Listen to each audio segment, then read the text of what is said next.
it. Okay, so because it'll be kind of shaky if you're holding it. It's fine. Oh, okay. Yeah. You gotta. Okay, wait. Start from the beginning. Warhammer. What was your review on Warhammer? It was after fun. First playing? It was fun. It's a little bit too advanced if you're not used to any sort of tactical game. So Red Alert kind of helped out a little bit. The fact that I was in the Marines helped out. It's just too expensive to get into. You gotta buy the person, then you gotta buy the weapons that person will wield.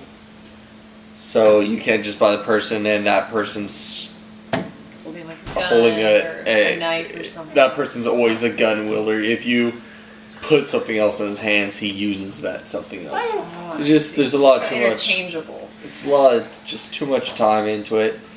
So you're saying the strategy is more like Red Alert? No, it's just the background helped out. Okay. Of that. So would you say it's kind of like Pathfinder or no? No. Not at all. But the figures the fact are like that the there's same dice, it's completely its own realm. Maybe I'll like fantasy more.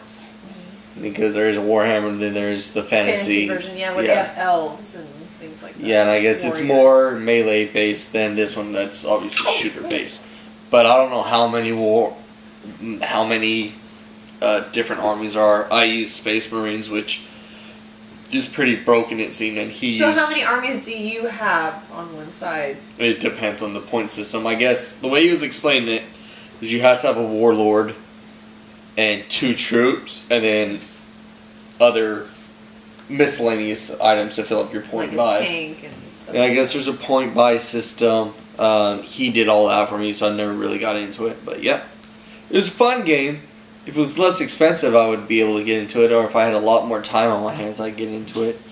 But I guess there's auctions some people do that let you, like, he'll hold up a bag and say it's going for $2, and that's apparently the way you want to go, unless you know exactly what you want to buy.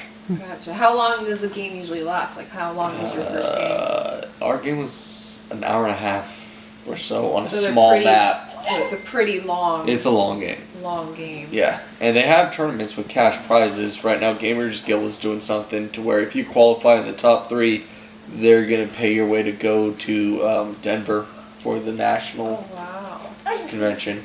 Gotcha. But yeah, so is it kind of like chess in a way where each set army does a certain thing or a certain movement? Just in the fact that it's a set strategy, it's like chess, but that's the only comparison. And then I noticed you guys are measuring a lot. What was that about? Because people can move, they move inches as their movement speed, so they can only move 6 inches, which represents however many feet for them in their little mini world. But yeah, it's if you're within 24 inches of something, you could shoot it. If you're within 12 inches, you can shoot it twice. Oh, and so stuff like that. You get more attacks the closer you are? Yep. And it's all based on victory points. So it isn't whoever has no army. It's whoever has more victory points after a certain number of set turns, which I think is 4, but then you roll for extra turns. But yeah, my review is that it's a really fun game. It's not worth the money for me to get into. At the moment. So yeah, that's a review 4 out of 5 toads.